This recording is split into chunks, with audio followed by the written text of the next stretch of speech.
பாண்டவர்களுக்கு ரொம்ப நாட்களாகவே நம்முடைய அண்ணன் தர்மனும் தானம் செய்வதில் சிறந்தவர், ஆனால் கர்ணனையே ஏன் எல்லோரும் தானம் செய்வதில் சிறந்தவன் என்று கூறுகின்றனர் என்ற சந்தேகம் இருந்தது.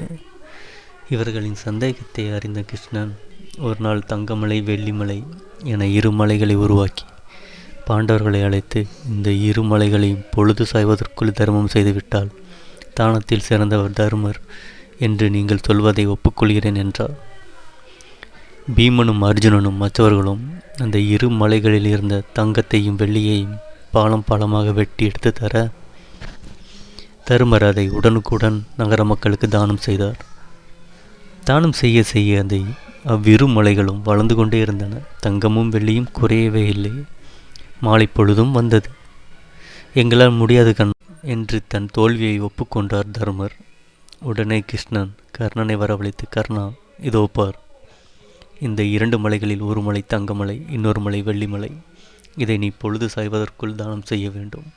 பொழுது சாய இன்னும் ஒரு நாளைக்கு பொழுதே உள்ளது. உன்னால் முடியுமா என்று கேட்டார். உடனே கர்ணன், இதில் யோசிக்க என்ன இருக்கிறது, இப்பொழுது அதை செய்து காட்டுகிறேன் என்று அங்கிருந்த இருவரையும் அழைத்து, நீங்கள் இருவரும் ஆளுக்கொரு மலையாக இவற்றை எடுத்துக்கொள்ளுங்கள் என்று கூறி தனது தர்மத்தை முடித்துவிட்டு கிளம்பினான். பாண்டவர்கள் அசந்து போயினர். அவர்களை ஒரு அர்த்த பார்வையுடன் பார்த்து சிரித்தார் கிருஷ்ணன். தர்மருக்கு பரந்த மனசுதான், அதை யாரும் மறுக்க முடியாது. ஆனால் அவரை காட்டிலும் தானம் தர்மம் செய்வதில் பரந்த மனசுடையவன் கர்ணனே என்பதால்தான் தானத்தில் சிறந்தவர் கர்ணனே என்று பாண்டவர்களுக்கு உணர்த்தினார் கிருஷ்ணன்.